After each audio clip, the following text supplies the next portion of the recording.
നമസ്കാരം, എല്ലാവർക്കും പുതിയ ഒരു എപ്പിസോഡിലേക്ക് സ്വാഗതം. ഈ സ്വാഗതം പറയുമ്പോൾ നമ്മളിപ്പോൾ കുറേ കാര്യങ്ങൾ ഈ അടുത്ത സമയത്ത് കേട്ടു. എല്ലാം അഗ്നിബാധയിൽപ്പെട്ട അപകടങ്ങളാണ്. അതിലൊരുപാട് പേരുടെ ജീവൻ പൊലിഞ്ഞ സംഭവം. ഇന്ത്യയിൽ നിന്ന് തൊഴിൽ തേടി പോയവരിൽ മലയാളികളാണ് ഏറ്റവും കൂടുതൽ പേർ മരണപ്പെട്ടിട്ടുള്ളത് കുവൈറ്റിൽ നടന്ന ആ തീപിടുത്തത്തിൽ. ആ തീപിടുത്തം നമ്മളെ വല്ലാതെ ഞെട്ടിച്ചാണ്. അതുപോലൊരു രാജ്യത്ത് ഒരുപാട് സുരക്ഷാ സംവിധാനങ്ങളൊക്കെ ഉണ്ട് എന്ന് നമ്മൾ വിശ്വസിച്ചിരുന്ന കുവൈറ്റ് പോലെയുള്ള ഒരു രാജ്യത്ത് ഇത്രത്തോളം വലിയ ഒരു അഗ്നിബാധ ഉണ്ടാവുകയും ഒരുപാട് പേര് മരണപ്പെടുകയൊക്കെ ചെയ്തപ്പം നമ്മളെല്ലാവരും ഞെട്ടി. ഇനി സത്യം പറഞ്ഞാൽ നമ്മുടെ നാട്ടിലും ഇതുപോലെയുള്ള ബഹുനില കെട്ടിടങ്ങൾ ഒരുപാടുണ്ട്. അവിടെയും ഇത്തരത്തിലുള്ള അഗ്നി സുരക്ഷാ സംവിധാനങ്ങൾ, ഫയർ ആൻഡ് സേഫ്റ്റി സംവിധാനങ്ങൾ എത്രത്തോളം സുരക്ഷിതമാണെന്ന് നമ്മളൊന്ന് ചിന്തിക്കേണ്ടിയിരിക്കുന്നു. അപ്പോൾ അത്തരമൊരു കാര്യത്തെക്കുറിച്ച് അത്തരമൊരു അറിവിനെക്കുറിച്ച് നിങ്ങളുമായിട്ട് ഒന്ന് സംസാരിക്കണമെന്ന് തോന്നി, നിങ്ങളുടെ ഓർമ്മയിലേക്ക് അല്ലെങ്കിൽ നിങ്ങളുടെ അറിവിലേക്ക് എത്തിക്കണമെന്ന് തോന്നി. അതാണ് ഇങ്ങനൊരു വീഡിയോ ചെയ്യാൻ വേണ്ടിയിട്ട് ഞാൻ ഒത്തുചേർന്നത്. എന്നോടൊപ്പം ഉള്ളത് ശ്രീ പ്രമോദ് നായർ. ഇദ്ദേഹം ഫയർ ആൻഡ് സേഫ്റ്റി എഞ്ചിനീയറിംഗ് വിഭാഗത്തിൽ വിദേശത്തും നാട്ടിലും ഒക്കെ ആയിട്ട് ഒരു 25 കൊല്ലത്തോളം ഉണ്ട് അല്ലേ? 25 കൊല്ലത്തോളം സജീവമായി പ്രവർത്തിക്കുന്ന ഒരാളാണ്. നമ്മുടെ നാട്ടിൽ ഇല്ലാത്തതായ സേഫ്റ്റി സംവിധാനങ്ങൾ, ഫയർ ആൻഡ് സേഫ്റ്റി സംവിധാനങ്ങളെക്കുറിച്ചൊക്കെ അദ്ദേഹത്തിന് ഒരുപാട് കാര്യങ്ങൾ നമ്മളോട് പറയാനുണ്ട്. അത്തരം കാര്യങ്ങളാണ് നമ്മളിന്ന് അറിയുന്നത്. ഈ ഒരുപക്ഷെ നമ്മൾ തുടക്കം തന്നെ ഈ കുവൈറ്റിൽ നടന്ന ആ ദുരന്തം തന്നെ എന്തിൻ്റെ ഒരു സാധ്യതയായിരിക്കാം, എന്താണ് അവിടെ പാകപ്പിഴകൾ ഉണ്ടായിട്ടുണ്ടാവുക എന്നൊരു അനുമാനം പറയാൻ പറ്റുമോ? അതായത് കുവൈറ്റിലുണ്ടായിരിക്കുന്ന ഒരു അപകടം എന്ന് പറയുന്നതിനകത്ത് ഞാൻ മനസ്സിലാക്കിയിടത്തോളം അവിടെ 7 നില കെട്ടിടമാണെന്നാണ് കേട്ടത് വാർത്തയിൽ. അപ്പോൾ ഈ 7 നില കെട്ടിടത്തിൽ മൊത്തം ആൾക്കാർ താമസിക്കുന്നവർ ഷെയറിങ് അക്കോമഡേഷനായിട്ട് താമസിക്കുന്ന ലേബേഴ്സാണ്. അപ്പോൾ ഈ ലേബർ അക്കോമഡേഷൻസ് ഇതിനകത്ത് കൊടുത്തിട്ട് മാക്സിമം ആൾക്കാരെ അതിനകത്ത് നിയമപരമായിട്ടുള്ളതിൽ കൂടുതൽ ഒക്കുപ്പൻസീസ് ഒക്കുപ്പൈ ചെയ്തിട്ടുണ്ടാവും. അപ്പോൾ ഇതിനകത്ത് ഈ തീ ഉണ്ടായതിനു ശേഷം ഗ്യാസിൻ്റെ സ്റ്റൗവിൽ നിന്നുണ്ടായതാണെന്ന് പറഞ്ഞു കേൾക്കുന്നു. അപ്പോൾ അത് ഉണ്ടായതിനു ശേഷം എത്ര പെട്ടെന്ന് ഇത്രയും 7ാമത്തെ ഫ്ലോർ വരെ പടർന്ന് വരുന്നതും അത് പെട്ടെന്ന് അതിനകത്തുനിന്ന് പുക എല്ലായിടത്തും പടരുകയൊക്കെ ചെയ്യുന്നത് അതിൻ്റെ ഒരു അടിസ്ഥാന കാരണങ്ങളെന്ന് പറഞ്ഞാൽ അതിനകത്ത് വേണ്ട സംവിധാനങ്ങൾ ഒരു പക്ഷേ പ്രവർത്തിക്കുന്നില്ലായിരിക്കാം, അല്ലെങ്കിൽ അത് ഒരുക്കിയിട്ടുണ്ടാവില്ല. കാര്യം ഏറ്റവും കൂടുതൽ തീ പിടിച്ച് അപകടം ഉണ്ടാകുന്നതിനകത്ത് തീപ്പൊള്ളലേറ്റല്ല അപകടം മരണങ്ങളുണ്ടാവും. ഈ പുക ശ്വസിച്ചിട്ടാണ്, കാർബൺ മോണോക്സൈഡ് ശ്വസിക്കുന്നതാണ് മരണകാരണം കൂടുന്നത്. പെട്ടെന്ന് മരിക്കുകയും പെട്ടെന്ന് ആള് ബോധരഹിതനായി പോവുകയും അയാൾ പിന്നെ അത് പെട്ടെന്ന് അവരുടെ പ്രവർത്തിക്കാതാവുകയൊക്കെ ചെയ്യുന്നതാണ്. അവരുടെ കാർബൺ മോണോക്സൈഡാണ് അതിൻ്റെ അടിസ്ഥാന കാരണം. പുക പടരുന്നതാണ്. അപ്പോൾ ഈ താഴത്തെ നിലയിലുണ്ടായ തീപിടുത്തം വളരെ പെട്ടെന്ന് തന്നെ 7ാമത്തെ നില വരെ ഏതാണ്ട് മിനിറ്റുകൾക്കകം എത്തി അവിടെ ഉറങ്ങിക്കിടന്നവരുടെ അടുത്ത് ഈ പുക ശ്വസിക്കുകയും ഒക്കെ ചെയ്താണല്ലോ കുഴപ്പമുണ്ടാകും. അപ്പോൾ ഇതിനകത്ത് ശരിക്കും പറഞ്ഞാൽ ഇപ്പം 30 മീറ്റർ പുറത്ത് ആ ഹൈറ്റുള്ളൊരു ബിൽഡിംഗ് ആയിരിക്കും. അപ്പോൾ ഈ ബിൽഡിങ്ങിൻ്റെ ഹൈറ്റ് അനുസരിച്ച് നിയമത്തിൽ, അവിടുത്തെ നിയമത്തിലായാലും ഇവിടുത്തെ നിയമം, ഞാൻ ഏകദേശം 5 വർഷത്തോളം കുവൈറ്റിലുണ്ടായിരുന്നു. അപ്പോൾ അവിടെ എല്ലാം നിയമം ശക്തമായിട്ടുണ്ട്. ആ കെട്ടിടത്തിന് അനുയോജ്യമായ വേണ്ടുന്ന പ്രഷറൈസേഷൻ സിസ്റ്റം എന്ന് പറയുന്ന സംവിധാനം, സ്മോക്ക് എക്സ്ട്രാക്ഷൻ സിസ്റ്റം എന്നും പറയും, അത് കൊടുത്തിട്ടുണ്ടാവില്ല, അല്ലെങ്കിൽ കൊടുത്തത് പ്രവർത്തിക്കുന്നുണ്ടാവില്ല. അത് വളരെ പെട്ടെന്ന് ഈ സ്മോക്ക് മേലത്തെ നിലയിൽ എത്തിയിട്ടുണ്ട്. എല്ലാ ഫ്ലോറിലും അത് എൻ്റർ ചെയ്തിട്ടുണ്ട്. പിന്നെ ഇതിനകത്ത് ഉള്ള ഒരു കാര്യം ഞാൻ വാർത്തയിൽ കേട്ടതാണ്. അപ്പോൾ എല്ലാം ഈ റൂമുകൾ തന്നെ പാർട്ടീഷൻ ചെയ്തിട്ടുണ്ട്. അതൊന്നും യഥാർത്ഥത്തിൽ ഈ കെട്ടിടത്തിൻ്റെ അനുമതി എടുത്തപ്പം ഉള്ള പെർമനൻറ്റ് കൺസ്ട്രക്ഷൻ്റെ ഭാഗം അല്ലാത്തതാണ്. അത് ഈ പാർട്ടീഷൻ ചെയ്തിരിക്കുന്ന ഭാഗങ്ങളെല്ലാം പെട്ടെന്ന് തീ പിടിക്കുന്നതാണ്.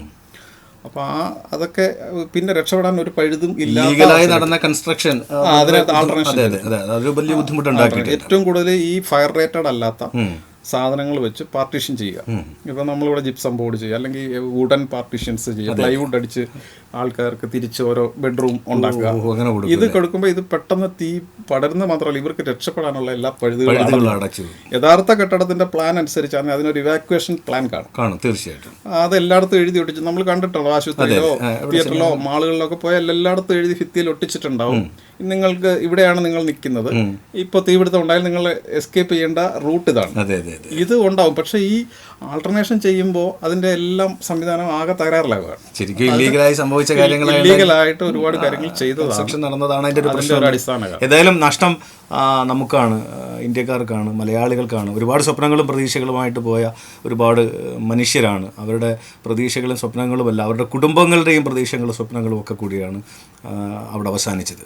തീർത്തും അവരുടെ ഓർമ്മകൾക്ക് മുമ്പിൽ പ്രണാമം അർപ്പിച്ചുകൊണ്ട് പുതിയ ഒരു അറിവ് നമ്മളുമെല്ലാം മനസ്സിലാക്കേണ്ട കുറച്ച് കാര്യങ്ങളെക്കുറിച്ചാണ് പറയാൻ വേണ്ടിയിട്ട് ശ്രമിക്കുന്നത്. ഈ ബഹുനില കെട്ടിടങ്ങൾക്കൊക്കെ പെട്ടെന്ന് ഇങ്ങനെ തീ പിടിക്കാനുള്ള ഒരു സാധ്യത എന്താണ് അതിൻ്റെ ഒരു കാര്യം എന്ന് വെച്ചാൽ തീ പിടിക്കുന്നതിന് മുമ്പ് തീ എങ്ങനെയാണ് ഉണ്ടാകുന്നതെന്ന് ഒരു ചെറിയ കാര്യം പറയും. തീ ഉണ്ടാവാൻ 3 എലമെൻറ്റ്സ്, ഘടകങ്ങളാണ് വേണ്ടത്. ഓക്സിജൻ, ഹീറ്റ്, പിന്നെ ഫ്യൂവൽ. ഫ്യൂവൽ എന്ന് പറഞ്ഞാൽ ഇപ്പം തടിയാവാം, അല്ലെങ്കിൽ പെട്രോളാവാം, അങ്ങനെ എന്തോ എല്ലാം ഫ്യൂവലാണ് തീ പിടിക്കാൻ. അപ്പോൾ ഈ 3 ഘടകങ്ങളും കൂടെ ഒരുമിച്ച് ചേരുമ്പോൾ മാത്രമേ തീ ഉണ്ടാകുകയുള്ളൂ. അപ്പോൾ ഈ ഗൾഫ് കൺട്രീസിനെ സംബന്ധിച്ച് ഈ ഹീറ്റ് എന്ന് പറയുന്ന എലമെന്റ് വളരെ കൂടുതലാണ്. അവിടെ ഒരു ഉഷ്ണമേഖല സ്ഥലമാണ്. അത് ഒരു 40 ഡിഗ്രിക്ക് മുകളിലാണ് എപ്പോഴും ഉള്ളത്. അപ്പോൾ അന്നേരം ഈ ഫ്യൂവൽ എന്ന് പറയുന്ന ഘടകം എല്ലാം ഫ്യൂവലാവും. നമ്മൾ ഉടുത്തിരിക്കുന്ന വസ്ത്രങ്ങൾക്ക് ചൂട് കൂടുമ്പോൾ അതും ഫ്യൂവലാണ്. ഇപ്പം നമുക്കിവിടെ അന്തരീക്ഷത്തിൽ ഈർപ്പമുണ്ട് മഴ പെയ്തിട്ട്. അപ്പോൾ ഇവിടെ ആ ടെമ്പറേച്ചർ വസ്തുക്കളിൽ കുറവായതുകൊണ്ട് ഈ ഫ്യൂവൽ എന്ന് പറയുന്ന എല്ലാ സാധനവും കത്തത്തില്ല. ഗൾഫിൽ എപ്പോഴും ചൂടാണ്. അതുകൊണ്ടാണ് അവിടെ ഈ തീപിടുത്തത്തിന് ഇത്രയും പ്രാധാന്യവും കാര്യങ്ങളും ഉള്ളത്. അപ്പോൾ ഈ 3 ഘടകങ്ങൾ ചേരുമ്പോൾ ഉണ്ടാകുന്ന ആ സ്പാർക്കിൽ നിന്നുണ്ടാകുന്ന ഈ തീ പിന്നെ വളരെ പെട്ടെന്ന് അത് സ്പ്രെഡ് ചെയ്യും. കാര്യം എല്ലാം ഫ്യൂവലാണ്. നമ്മുടെ മുമ്പിൽ കാണുന്ന എല്ലാം വയറും കേബിളും AC-യും എല്ലാം ഫ്യൂവലാണ്. പിന്നെ പോയിട്ട് സെൻട്രലൈസ്ഡ് എയർ കണ്ടീഷൻഡ് ആയിട്ടുള്ള കെട്ടിടങ്ങൾ. ഈ കെട്ടിടത്തിൽ ഈ ഡക്റ്റ് ചെയ്തിട്ട് ഈ ഡക്റ്റിനകത്തൂടെ 2 ഡക്റ്റ് ഉണ്ടല്ലോ, അതായത് എയർ അബ്സോർബ് ചെയ്യുന്നതുകൊണ്ട് ഒരെണ്ണം പുറത്തേക്ക് വിടുന്ന ഡക്റ്റും ഉണ്ട്. അപ്പോൾ ഈ റിട്ടേൺ ഡക്റ്റ് എന്ന് പറയും, അകത്തേക്ക് നമ്മുടെ ഈ റൂമിലെ എയർ വലിച്ചെടുക്കുന്ന ആ സംവിധാനം. ആ റിട്ടേൺ ഡക്റ്റിലൂടെ നമ്മുടെ ഇതിനകത്തുണ്ടാവുന്ന തീയും സ്മോക്കും പെട്ടെന്ന് മേലോട്ട് വലിച്ചെടുക്കുകയും അത് മറ്റ് പലർക്കും പടരുകയും ചെയ്യാനുള്ള സാധ്യതകളുണ്ട് AC ഉണ്ടാവുന്നത്. അപ്പോൾ യഥാർത്ഥത്തിൽ ഫയറിൻ്റെ സുരക്ഷാ സംവിധാനങ്ങളുടെ കൂട്ടത്തിൽ ഈ റിട്ടേൺ ഡക്റ്റുകൾ ഒരു ഫയർ ഉണ്ടായാൽ ഓട്ടോമാറ്റിക്കായിട്ട് അടയാനും ആ റിട്ടേൺ എടുക്കുന്ന ഫാൻ കട്ട് ഓഫ് ആവാനും ഒക്കെ ഉള്ള സംവിധാനങ്ങൾ യഥാർത്ഥത്തിലുണ്ട്. പക്ഷെ ഇത് ചെയ്യാത്ത സ്ഥലങ്ങളിലോ പ്രവർത്തിക്കാതെ കിടക്കുന്ന സ്ഥലങ്ങളിലോ ആണ് ഇത് പെട്ടെന്ന് പടരുന്നത്. അല്ല, നമ്മുടെ ഒരു പൊതുവിൽ എന്ന് പറയുന്നത് നമ്മുടെ നാട്ടിൽ ഇതിന് നിയമപരമായിട്ട് കുറേ സാധ്യതകളൊക്കെ ഉണ്ട്. അതെന്തൊക്കെയാണ്, ശരിക്കും അത് പാലിക്കപ്പെടുന്നുണ്ടോ എന്നുള്ളത് ചോദിച്ചു. നമ്മുടെ നാട്ടിൽ ഇത് പലപ്പോഴും പാലിക്കപ്പെടാനുള്ള സാധ്യതകൾ കുറവാണെന്ന് എനിക്ക് തോന്നുന്നു. അതിൻ്റെ ഒരു പ്രധാനപ്പെട്ട കാരണം, പണ്ടേ നമുക്ക് തീ എപ്പോഴും ഒരേ ഇതിൽ തന്നെയാണ്, അന്നും ഇന്നും തീക്ക് പവർ ഒന്ന് തന്നെയാണ്. പക്ഷേ നമ്മളതിനെ അന്ന് മുതൽ വളരെ ചെറുതായിട്ട് ലൈറ്റായിട്ടാണ് കണ്ടിരിക്കുന്നത്. പണ്ടൊക്കെ സിനിമാ തിയേറ്ററുകളിൽ ഞാൻ കണ്ടിട്ടുണ്ട് ഈ ബക്കറ്റിൽ ഇങ്ങനെ മുമ്പിൽ വെച്ചിരിക്കുന്നത്, കുറച്ച് മണ്ണ് വെച്ചിട്ട്, ഫയർ ബോക്സ് അല്ലേ എന്താണ് പറയുന്നത്, ഫയർ ബക്കറ്റ്. അപ്പോൾ നമ്മൾ അന്ന് വിചാരിച്ചിരുന്നത് ഇത് തിയേറ്ററിൽ തുപ്പാൻ പാടില്ല, അതിന് പകരം അന്ന് വെറ്റിൽ മറിക്കുന്ന ആൾക്കാരൊക്കെ ഒരുപാടുണ്ടല്ലോ, അല്ലെ അങ്ങനെ വെച്ചിരിക്കുന്നതാണ്. അത്ര അറിവേ ഉള്ളായിരുന്നു നമുക്ക് ശരിക്കും. അപ്പോൾ അങ്ങനെയുള്ള ഒരു സാഹചര്യത്തിൽ നമ്മൾക്ക് നമ്മുടെ നാട്ടിൽ ഇതിൻ്റെ ഒരു ഫയർ ആൻഡ് സേഫ്റ്റി കെട്ടിടങ്ങൾക്ക് ശരിക്കും ഒരു നിയമപരമായിട്ട് അതെല്ലായിടവും വെക്കപ്പെടുന്നുണ്ട്, അത് സുരക്ഷിതമായി തന്നെ നടപ്പാക്കപ്പെടുന്നുണ്ട്. എന്താണ് അതിൻ്റെ ഒരു അവസ്ഥയെക്കുറിച്ച്? അതായത് നമ്മുടെ നാട്ടിൽ ശക്തമായ നിയമങ്ങളുണ്ട്. ഇപ്പം അത് 2005 മുതൽ ഇങ്ങോട്ടുണ്ട്. 2016 ലാസ്റ്റ് അമെൻഡ്മെൻറ്റ് വന്നിരിക്കുന്നത്. National bureau of Indian standards എന്ന് പറയുന്ന ഓർഗനൈസേഷനാണ് നമുക്കൊരു നാഷണൽ ബിൽഡിംഗ് കോഡ് ഉണ്ടാക്കിയിട്ടുണ്ട്. നാഷണൽ ബിൽഡിംഗ് കോഡ് ഇന്ത്യ മൊത്തം ഉള്ളതാണ്, ഇന്ത്യ ഗവൺമെൻറ് എസ്റ്റാബ്ലിഷ് ചെയ്തതാണ്. അതിനകത്ത് പാർട്ട് 4 എന്ന് പറയുന്ന സംഭവം ഫയർ കോഡാണ്. ഏതൊരു കെട്ടിടം നിർമ്മിക്കുന്നതിനും ഫയർ സുരക്ഷാ സംവിധാനം ഇന്ന രീതിയിലായിരിക്കണം. ആ ബിൽഡിങ്ങിൻ്റെ ഏരിയ, സ്ക്വയർ ഫീറ്റ്, അല്ലെങ്കിൽ അതിൻ്റെ ഹൈറ്റ്, അതിൻ്റെ ക്ലാസിഫിക്കേഷൻ എന്ന് വെച്ചാൽ അത് എന്ത് തരം ബിൽഡിംഗ് ആണ്, കൊമേഴ്ഷ്യൽ ബിൽഡിംഗ് ആണോ, അല്ലെങ്കിൽ റെസിഡൻഷ്യൽ ബിൽഡിംഗ് ആണോ, ഹോട്ടലാണോ, മാളാണോ, അസംബ്ലി ബിൽഡിംഗ് എന്ന് പറഞ്ഞാൽ ഈ ഓഡിറ്റോറിയംസ്, അങ്ങനെയുള്ള ക്ലാസിഫിക്കേഷൻസ് അനുസരിച്ച് 14 തിരിച്ചിട്ടുണ്ട്. അത് ഓരോ തരത്തിലുള്ള ബിൽഡിങ്ങുകൾക്കും ഇന്ന സംഗതികളാണ് മിനിമം ഫയർ സ്റ്റാൻഡേർഡ് റിക്വയർമെൻറ്റ്സ് എന്ന് പറഞ്ഞിട്ട് ഈ വോളിയത്തിൽ 1 to 4 വോളിയത്തിൽ കൃത്യമായി പറഞ്ഞിട്ടുണ്ട്. കേരളത്തിനെ സംബന്ധിച്ച് ഇത് കൃത്യമായി പാലിക്കുന്നുണ്ട്. അതെനിക്ക് നേരിട്ട് അറിയാവുന്ന, കേരളത്തിന് പുറത്തെ കാര്യം എനിക്ക് അത്ര. പക്ഷേ നമ്മൾ പൊതുവിൽ മലയാളികളെ സംബന്ധിച്ചൊരു കാര്യമുണ്ട്. നേരത്തെ വന്നപ്പോൾ കയറി വന്നപ്പോൾ എന്നോട് പ്രമോട്ടൻ പറഞ്ഞൊരു കാര്യമുണ്ട്. അതെന്തായാലും സംബന്ധം അതെന്ന് പറഞ്ഞാൽ എൻ്റെ തന്നെ ഒരു അനുഭവം, ഞാൻ അടക്കമുള്ള മലയാളികളുടെ കാര്യമാണ്, നമ്മൾ പുറത്തുള്ള ഒരാളുടെ കുറ്റം പറയല്ല. നമുക്ക് പൊതുവേ ഇങ്ങനെയുള്ള സുരക്ഷയുടെ കാര്യങ്ങളോ അങ്ങനെയുള്ള കാര്യങ്ങൾ നമ്മൾ ശ്രദ്ധിക്കാനോ അതിനുവേണ്ടി സമയം കളയാനോ തിരക്കത്ത്. നമ്മളൊരു കാറ് വാങ്ങാനോ, ഒരു എക്സാമ്പിൾ പറഞ്ഞു, ഞാനടക്കം ചെയ്തിട്ടുള്ള കാര്യം, ഞാൻ ഒരു കാറ് വാങ്ങാൻ തീരുമാനിക്കുമ്പോൾ അതിനകത്ത് സേഫ്റ്റി സംവിധാനങ്ങൾക്ക് വേണ്ടിയിട്ട് അതിനുപയോഗിച്ചിരിക്കുന്ന എത്ര % മെറ്റൽ ബോഡിയാണ്, അല്ലെങ്കിൽ അതിന് ഈ ക്രാഷ് ടെസ്റ്റിൽ എത്ര റേറ്റിംഗ് കിട്ടി, അല്ലെങ്കിൽ അതിനകത്ത് ഈ മെറ്റൽ ബോഡിയിൽ എത്ര ഫൈബർ ഉണ്ട്, അല്ലെങ്കിൽ എത്ര മെറ്റൽ ബോഡി എത്ര ഗേജ് ഉള്ള ഇതാണ് ചെയ്തിരിക്കുന്നത്. അപ്പോൾ അത് എത്രത്തോളം നമുക്ക് സുരക്ഷിതത്വം അകത്ത് എഞ്ചിൻ്റെ സൈഡിൽ കിട്ടും, അല്ലെങ്കിൽ ഡ്രൈവർ സൈഡിൽ കിട്ടും, എത്ര എയർ ബാഗ് ഉണ്ട്. എയർ ബാഗൊക്കെ ഇപ്പോൾ എല്ലാവരും ചോദിക്കുന്നുണ്ടെന്ന് തോന്നുന്നു. പക്ഷെ മറ്റു കാര്യങ്ങളെക്കുറിച്ചൊന്നും അല്ല നമ്മുടെ വറീസ്. എത്ര കിലോമീറ്റർ മൈലേജ് കിട്ടും, അത് സത്യം. നമ്മൾ എത്ര കിലോമീറ്റർ കിട്ടും എന്നുള്ളത് മാത്രമായിരിക്കും നമ്മുടെ ശ്രദ്ധ. ബാക്കി ഒന്നും നമ്മൾ ശ്രദ്ധിക്കുന്ന വിഷയമല്ല. ഇപ്പോൾ ഈ അടുത്ത ഞാൻ ഇതിന് പെട്ടെന്ന് ഒരു കാറിൻ്റെ കാര്യം പറഞ്ഞപ്പോൾ എൻ്റെ മനസ്സിലാവുന്നത്, ഈ അടുത്ത സമയത്ത് 2 കാറുകൾ തീ പിടിച്ച് മരിച്ചു. ഒരു കാറ് ഡോറ് തുറന്നു കൊടുത്തണൊക്കെ പോലും അദ്ദേഹത്തിന് രക്ഷപ്പെടാൻ സാധിച്ചില്ല. ഓട്ടോമാറ്റിക്കലി ലോക്കായില്ല, സെൻസറല്ലേ എല്ലാം. അപ്പോൾ അതുകൊണ്ട് ഈ ലോക്ക് അഴിക്കാൻ പറ്റുന്നില്ല. കഴിഞ്ഞ ദിവസം അതിന് ശേഷം ഞാനൊരു വീഡിയോ കണ്ടു.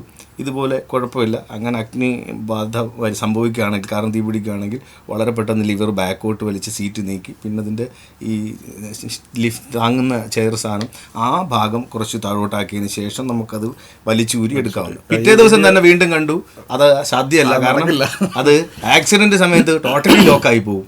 അല്ലാത്ത വാഹനത്തിന് ചിലപ്പോൾ ഇത് അങ്ങനെ നടക്കില്ല. ഇത് നടക്കില്ല. അതുപോലെ ഈ കാറ് പോലുള്ള വാഹനങ്ങൾക്കൊന്നും ഒരു ഫയർ പ്രൊട്ടക്ഷൻ സംവിധാനം ഈ നിയമത്തിലില്ല. ആരും അത് ചെയ്യുന്നുണ്ട്. പിന്നെ സ്കൂൾ ബസ്സിലും മറ്റുമൊക്കെ ഒരു ഫയർ എക്സ്റ്റിംഗ്വിഷർ അതിനകത്ത് വെച്ചിട്ടുണ്ട്. അപ്പോൾ ഈ ശരിക്കും പറഞ്ഞാൽ ബെൽറ്റ് ഇട്ട് യാത്ര ചെയ്യുന്ന വളരെ ഡേഞ്ചറസ് ആണ്, റിസ്ക് ആണ് അത്. അപ്പോൾ ബെൽറ്റ് ഇടാതെ പോയാൽ നമ്മൾ ബെൽറ്റ് ഇടാതെ പോയാൽ എയർ ബാഗ് വർക്ക് ചെയ്യില്ല എന്ന് പറയും. നമ്മൾ ബെൽറ്റ് ഇട്ടുകൊണ്ട് രക്ഷപ്പെടാനുള്ള സാധ്യത നഷ്ടപ്പെടും ഒരു വശത്ത്. അപ്പോൾ നമ്മൾ അതിനുവേണ്ടി ഇനി പ്രത്യേക ഉപകരണം ഗവൺമെന്റ് എന്തെങ്കിലും പുതിയതായിട്ട് കണ്ടുപിടിച്ച് ഒരു സംവിധാനം ഒരുക്കണം. അതെ, അങ്ങനെ ഒരുക്കിയാൽ അത് കുറച്ച് നല്ലതാവുന്ന ഒരു ചിക്ക്. അപ്പോൾ ഇനി നമ്മൾ അതുപോലെ തന്നെ കെട്ടിടങ്ങളെ ഒരു അഗ്നിസുരക്ഷ എന്ന് പറയുന്ന ആ സംവിധാനങ്ങൾ ഉറപ്പാക്കേണ്ടത് അതിൻ്റെ ഉടമയാണോ, താമസക്കാരാണോ, അതല്ലെങ്കിൽ അത് ലീസിനെടുക്കുന്ന ആൾക്കാരാണോ, ആരാണ്? കെട്ടിടം നിർമ്മിക്കുന്ന ആളാണ്. അതിൻ്റെ പിന്നെ സിസ്റ്റം അതിനോടുകൂടി തന്നെ അതിൻ്റെ ഞാൻ മുമ്പേ പറഞ്ഞ ക്ലാസിഫിക്കേഷൻ അനുസരിച്ചുള്ള മിനിമം റിക്വയർമെൻറ്റ് ചെയ്തതിന് ശേഷമേ കെട്ടിടത്തിന് ഒക്യുപ്പൻസി ലൈസൻസ് കിട്ടത്തുള്ളൂ. NOC എന്ന് പറയും, മലയാളത്തിൽ നിരാക്ഷേപ പത്രം. അങ്ങനെയാണ് ഇവിടെ അവർ മലയാള ഭാഷയുടെ. അപ്പോൾ അത് കിട്ടിയാൽ മാത്രമേ അതിന് ഇലക്ട്രിസിറ്റി കണക്ഷൻ കിട്ടൂ, പഞ്ചായത്ത് അല്ലെങ്കിൽ മുനിസിപ്പാലിറ്റിയുടെ ഒക്യുപ്പൻസി സർട്ടിഫിക്കറ്റ് കിട്ടൂ, ആൾക്കാർക്ക് താമസിക്കാനുള്ള ലൈസൻസ് കിട്ടത്തുള്ളൂ. അപ്പോൾ ഇത് ഉറപ്പായിട്ടും ഈ നിയമപ്രകാരം ചെയ്യാതെ ഇതിനകത്ത് യാതൊരു തരത്തിലും ഒരു ബൈപ്പാസ് ചെയ്യാവുന്ന ഒരു റൂട്ടില്ല. എന്നാലും ചില ആൾക്കാർ ഈ പറഞ്ഞതുപോലെ ഒരു 19 കോടി രൂപയുടെ കെട്ടിടം ഉണ്ടാക്കുവാണെന്നുണ്ടെങ്കിൽ അതിനൊരു ഫയർ ആൻഡ് സേഫ്റ്റി വേണമെങ്കിൽ 1.5 കോടി ചിലവുണ്ടെങ്കിൽ അതൊരു 50 ലക്ഷം രൂപയ്ക്ക് ഒതുക്കാവുന്ന തീരുമാനിക്കും. ചോദിക്കുന്ന ഒരുപാട് പേരുണ്ട്. അതിനൊരു വഴി അവർ കണ്ടെത്തുകയും ചെയ്യും. പക്ഷെ അത് ഏറ്റവും സുരക്ഷിതമല്ലാത്തൊരവസ്ഥയല്ല. അങ്ങനെ ചെയ്യുന്നത് ഏറ്റവും ഡേഞ്ചർ അല്ലേ? ചോദിക്കുന്നുള്ളതേ ഉള്ളൂ. ഇവിടെ നടക്കുന്ന കാര്യമല്ല. ഒരു കാരണവശാലും ആരും അതിന് ഒരിക്കലും നടക്കില്ല. പെർമിഷൻ കൊടുക്കില്ല. ഒരു പെർമിഷൻ കിട്ടത്തില്ല. ഒരുപക്ഷെ പൈസ വേണേൽ ആർക്കെങ്കിലും ഒക്കെ കൊടുക്കാൻ പറ്റും. പക്ഷേ അതുകൊണ്ട് ഇത് ഒഴിവാക്കിയിട്ട് ബിൽഡിംഗ് പണി പൂർത്തിയാക്കാൻ പറ്റുമെന്ന് തോന്നുന്നില്ല. അങ്ങനെ ഉണ്ടെങ്കിൽ ഒരു കാര്യം ചോദിക്കട്ടെ, അതായത് ഇപ്പോൾ ഇങ്ങനെ ഇത്രയും കർശനമാണെന്ന് പറയുമ്പോൾ കെട്ടിട നിർമ്മാണ ചട്ടങ്ങളുണ്ട് ഇന്ത്യയിൽ, പ്രാബല്യത്തിലൂടെ ചട്ടമുണ്ട്. അത് പലപ്പോഴും വെള്ളം ചേർക്കപ്പെടാനുള്ള സാധ്യതകൾ പലയിടങ്ങളിൽ കാണുന്നുണ്ടല്ലോ. ഇതിലൊന്നും ഒരു നിവൃത്തി ഇപ്പോഴത്തെ കാലത്ത് അങ്ങനെ കുറച്ച് മുമ്പൊക്കെ കുറേയൊക്കെ ഫ്ലെക്സിബിലിറ്റി ഒക്കെ ഉണ്ടായിരുന്നെങ്കിലും തൽക്കാലത്തെ ഒരു അവസ്ഥ എന്ന് പറയുന്നത് കർശനമായിട്ട് ഇത് പാലിക്കാതെ, അതായത് ഇതിനകത്തെന്ന് പറഞ്ഞാൽ നമ്മൾ ഈ ഫയർ സിസ്റ്റംസ് അതിനകത്ത് നിർമ്മിക്കുന്നത് മാത്രമല്ല, ഫയർ ആൻഡ് റെസ്ക്യൂ ഡിപ്പാർട്ട്മെൻ്റ് ആണ് ഇതിന് അപ്രൂവൽ കൊടുക്കേണ്ടത്. അവർക്ക് ഇതിൻ്റെ ക്രൈറ്റീരിയ അവരുടെ വെബ്സൈറ്റിൽ നോക്കിയാൽ അറിയാം. കേരള fire.gov.in എന്ന് പറയുന്ന വെബ്സൈറ്റ് ഉണ്ട്. അതിനകത്ത് നമുക്ക് എടുത്തു കഴിഞ്ഞാൽ ആർക്ക് വേണമെങ്കിലും നോക്കിയാൽ നിങ്ങൾ നിർമ്മിക്കാൻ ഉദ്ദേശിക്കുന്ന കെട്ടിടത്തിന് വേണ്ടുന്ന എന്തൊക്കെയാണെന്ന് പറഞ്ഞിട്ടുണ്ട് കൃത്യമായിട്ട്. അതിൻ്റെ റൂട്ടുകളുണ്ട്. ഈഗ്രസ് റൂട്ട്സ് എന്ന് പറഞ്ഞാൽ വഴി. നമുക്ക് മെയിൻ റോഡിൽ നിന്ന് 5 മീറ്റർ വീതിയുള്ള വഴി വേണം. ഒരു 15 മീറ്റർ മേളിലോട്ടുള്ള ഹൈറ്റുള്ള ബിൽഡിംഗ് ആണെങ്കിൽ 2 സൈഡിലും ഈ 5 മീറ്റർ വീതിയിലുള്ള വഴി, അതായത് ഫയർ എഞ്ചിൻ അങ്ങോട്ടുമൊക്കെ പോകാനും ഒക്കെയാണ്. അതിലേക്ക് കണക്ട് ചെയ്യാൻ റോഡ് സൈഡിൽ തന്നെ അതിൻ്റെ ഒരു ഇൻലെറ്റ് ലൈൻ കൊടുത്തിരിക്കണം. പിന്നെ ഒരു 1,00,000 ലിറ്റർ വരെ കപ്പാസിറ്റിയുള്ള വാട്ടർ ടാങ്ക് പ്രൊവൈഡ് ചെയ്തിരിക്കണം. അതിനകത്ത് അത്രയും സ്റ്റോറേജ് വാട്ടർ വേണം. കാര്യം എന്ന് പറഞ്ഞാൽ ഈ കെട്ടിടത്തിലുണ്ടാവുന്ന ഒരു തീ 1 മണിക്കൂർ വരെ അത് സെൽഫായിട്ട് അവിടെ നിന്ന് തന്നെ അണയ്ക്കാൻ വേണ്ടിയുള്ള സംവിധാനം ആ കെട്ടിടത്തിൽ തന്നെ ഉണ്ടായിരിക്കണം. കാര്യം 1 മണിക്കൂറെന്ന് ഉദ്ദേശിക്കുന്ന ഈ അടുത്തുള്ള ഏതെങ്കിലും ഒരു ഫയർ സ്റ്റേഷൻ ഇവിടെ വരുന്നത് വരെയുള്ള സമയം അവിടുന്ന് തന്നെ നിർമ്മിക്കും. അവർ വന്നു കഴിഞ്ഞാൽ അവരുടെ ടാങ്ക് ഇതിനകത്ത് കണക്ട് ചെയ്യും. ബാക്കിയുള്ള വാട്ടർ ഡിമാൻഡ് ഇതിനകത്തുനിന്ന് അല്ല. അതിന് നമ്മളിപ്പോൾ ഇങ്ങനെയുള്ള സംവിധാനങ്ങൾ എല്ലായിടവും ഉണ്ടെന്ന് വെച്ചോളൂ. ഉണ്ടെങ്കിൽ തന്നെ അത് കൃത്യമായി പ്രവർത്തിപ്പിക്കാൻ കഴിയാത്ത തരത്തിലുള്ള ചില സാഹചര്യങ്ങൾ ഉണ്ടാവും. പലർക്കും പൊതുജനത്തിന് അതിനെക്കുറിച്ച് യാതൊരു അറിവില്ല, വളരെ അറിവില്ല. അതായത് ഈ അടുത്ത സമയത്ത് ഒരാൾ ഈ ഇതിനകത്ത് ഒരു ചുറ്റിക വെച്ചിരിക്കുന്നു, ചില്ലിട്ട് അത് സ്ക്രൂ ചെയ്ത് വന്നിട്ട് വെച്ചിരിക്കുന്നു. അപ്പോൾ ഇതെങ്ങനെ പൊട്ടിക്കും എന്നുള്ളതാണ് അടുത്ത സംശയം. ഇത് പൊട്ടിച്ചെങ്കിലേ അത് ചുറ്റിയെടുക്കാൻ പറ്റുള്ളൂ, ചുറ്റിയെടുത്താലല്ലേ മറ്റേത് പൊട്ടിക്കാൻ പറ്റും. അപ്പോൾ അത് ഇത്ര സേഫ്റ്റി ആയിട്ട് വെച്ചിട്ട്, അപ്പോൾ അങ്ങനെയുള്ള കുറേ സംശയങ്ങൾ ആൾക്കാർക്കിടയിലുണ്ട്. എങ്ങനെയാണ് അത്? അത് അവയർനെസ് കൊടുക്കണമെങ്കിൽ ഒന്നാമത്തെ കാര്യം ഈ കെട്ടിടത്തിൻ്റെ ഉടമയോ അല്ലെങ്കിൽ ലീസിന് എടുത്ത ആൾക്കാരോ അങ്ങനെ അതാരാണോ ഉപയോഗിക്കുന്നവർ, അവർ ഇനിഷ്യേറ്റീവ് എടുത്തിട്ട് ആ കെട്ടിടത്തിൽ ഒന്നുകിൽ ഏതെങ്കിലും ഒരു ഇതുപോലെ ഫയർ ആൻഡ് സേഫ്റ്റി കമ്പനികളുടെ ആ ഇൻഡസ്ട്രിയിലുള്ള എക്സ്പേർട്സ് അവർക്ക് ഇത് ഒന്നുകിൽ അത് ആനുവൽ മെയിൻ്റനൻസ് കോൺട്രാക്ട് കൊടുക്കുക. അപ്പോൾ അവർ ഒരു മോക്കപ്പ് ട്രെയിനിങ്, ഇപ്പോൾ ടെക്നോ പാർക്ക് പോലുള്ള കമ്പനികൾ എനിക്കറിയാം, അവിടെയൊക്കെയുള്ള കമ്പനികളെല്ലാം AMC കൊടുത്തിട്ടുണ്ട്. ഇപ്പോൾ ഇൻഫോസിസ് ആയാലും അങ്ങനെയുള്ള കമ്പനികൾ, അവർക്കൊക്കെ എന്ന് പറഞ്ഞാൽ എല്ലാ മാസവും ഈ AMC കൊടുക്കുന്ന കമ്പനികൾ അവിടെ പോയി അതിലെ മൊത്തം ജീവനക്കാരെയും ഒരുമിച്ചിരുത്തി ഒരു ട്രെയിനിങ് പ്രോഗ്രാം കൊടുത്തേ പറ്റും. അത് അവരുടെ ആ AMCയുടെ പാർട്ടാണ്. അപ്പം അവർ ഓരോരുത്തർക്കും ഇത് ഇടയ്ക്കിടയ്ക്ക് ഇങ്ങനെ അടിച്ച് ബ്രെയിനിലോട്ട് കയറ്റി കൊടുക്കുകയാണ്, ഇത് ഇങ്ങനെ യൂസ് ചെയ്യണം, എമർജൻസി വന്നാൽ ഇതൊന്നും പറഞ്ഞു കൊടുക്കാൻ സമയമില്ല. അപ്പോൾ ഒരു ഫയർ എക്സ്റ്റിംഗ്വിഷർ ഇപ്പം നമുക്കൊരു കോറിഡോറിൽ ഇരിക്കുന്നു, നമ്മളെല്ലാവരും കാണുന്നുണ്ട് ഈ ഫയർ എക്സ്റ്റിംഗ്വിഷർ ചുമന്ന കുറ്റി ഇങ്ങനെ വെച്ചിരിക്കുന്നത്, ഇതെങ്ങനെ ഉപയോഗിക്കുന്നതെന്ന് അറിയാവുന്ന ഒരാൾ പോലും ഇല്ല. മാത്രമല്ല ഇതിൻ്റെ ഉപയോഗം എന്ന് പറഞ്ഞാൽ, ഇതിൻ്റെ ഒരു പ്രധാന ഉപയോഗം എന്ന് പറഞ്ഞാൽ തീ അണയ്ക്കുക എന്നുള്ളത്. പെട്ടെന്നൊരു തീ ഉണ്ട്, വലിയൊരു തീ ഉണ്ടായാൽ ആ തീ അണയ്ക്കാനൊന്നും ഇതിൻ്റെ കപ്പാസിറ്റി ഉള്ള സാധനമല്ല. ഇതിൻ്റെ മെയിൻ ഉപയോഗം എന്ന് പറഞ്ഞാൽ ഇതെടുത്ത് നമുക്ക് ഈ ഒരു കോറിഡോറിൽ മുഴുവൻ ഈ പുകപടലങ്ങൾ തീയും ഒക്കെ ആയിട്ട് നിൽക്കുന്ന സമയത്ത് ഇത് എടുത്ത് അത് സ്ക്വീസ് ചെയ്ത് കഴിഞ്ഞാൽ അതിൽ നിന്ന് വരുന്ന ആ ഒരു ഡ്രൈ പൗഡറിന്റെ ഒരു പുക കൊണ്ട് നമുക്കൊരു വഴിയൊരുക്കും. ഇത് രണ്ട് സൈഡിലേക്ക് മാറും. മുമ്പോട്ട് പോകാനുള്ള ഒരു എക്യുപ്മെന്റ് ആണ് ശരിക്കും പറഞ്ഞാൽ ഇത്. കാര്യം ഒരു വലിയ തീപിടുത്തമൊന്നും അണയ്ക്കാൻ ഈ സാധനത്തിന് കഴിവില്ല. അല്ല ചെറിയ ഒരു പേപ്പർ കത്തുന്നു, അല്ലെ അങ്ങനെ ഒരു ഗ്യാസ് കുറ്റിക്ക് ഒരു ചെറിയ ഫയർ ഉണ്ടാകുമ്പോൾ എടുത്ത് ഉപയോഗിക്കാം. അതിൽ കൂടിയ ഒരു കെട്ടിടത്തിൽ മൊത്തം ഈ കുവൈറ്റിൽ നടന്നു പോകുന്ന ഒരു ഫയർ വന്നാൽ ഇതിലൊന്നും യൂസ് ഇല്ല. ഇതെന്ന് പറഞ്ഞാൽ കൂടുതൽ ഉപയോഗിക്കുന്നത് ഈ ഫയറിന്റെ റെസ്ക്യൂവിന് വരുന്ന ഫയർമാൻ ഉണ്ടല്ലോ, അവർക്ക് ഉപയോഗിക്കാനാണ് കൂടുതൽ ഇത് വെച്ചിരിക്കുന്നത്. ഇത് അവരെടുത്തിട്ടാണ് അവർ വഴി തെളിച്ച് പുറത്തേക്ക് പോകുന്നത്. അതുപോലെ ഒരു കെട്ടിടത്തിന് തന്നെ ഫയർ എക്സിറ്റ് സ്റ്റെയർ കേസ് കാണും, അല്ലാതെ തന്നെ മെയിൻ സ്റ്റെയർ കേസ് കാണും. അപ്പോൾ ഇത് ഫയർ എക്സിറ്റ് സ്റ്റെയർ കേസ് എവിടെയാണെന്ന് അറിയാൻ വേണ്ടി എക്സിറ്റ് എന്ന് എഴുതിയ ഒരു പച്ച LED ലൈറ്റുകൾ എല്ലായിടത്തും ഹാങ് ചെയ്തിട്ടുണ്ടാവും.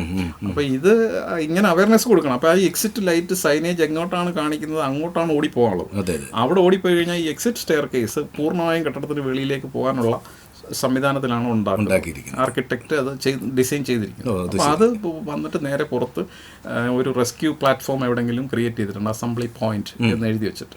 അവിടെ നിന്നാണ് ഒരു അസംബ്ലി ഒരു പക്ഷേ ഹെലികോപ്റ്ററിൽ വന്നിട്ടായിരിക്കും അവിടുന്ന് റെസ്ക്യൂ ചെയ്യുന്നത്. അപ്പോൾ അതിനെല്ലാം ഉള്ള സംവിധാനം കൃത്യമായി ഡിസൈൻ ചെയ്തിട്ട് ഈ ആർക്കിടെക്റ്റ് ഈ പറയുന്ന അതിലൊരു അഫിഡവിറ്റും കൊടുക്കുന്നുണ്ട്. അതായത് ഞാൻ NBC പാർട്ട് 4 അനുസരിച്ച് ഇന്ന കാര്യങ്ങൾ കംപ്ലൈ ചെയ്തിട്ടുണ്ടെന്ന് ഉറപ്പുവരുത്തിയിരിക്കുന്നു എന്ന് അതായത് ഗവൺമെന്റ് അപ്രൂവ്ഡ് ആർക്കിടെക്റ്റ് ആയിരിക്കണം ഈ കെട്ടിടത്തിന്റെ ലൈസൻസ് എടുക്കുന്നത്. ഡിസൈൻ മുതൽ ആ പുള്ളിക്കാരൻ്റെ അഫിഡവിറ്റിലാണ് ഇത് നമ്മൾ അപേക്ഷ സമർപ്പിക്കുന്നത്.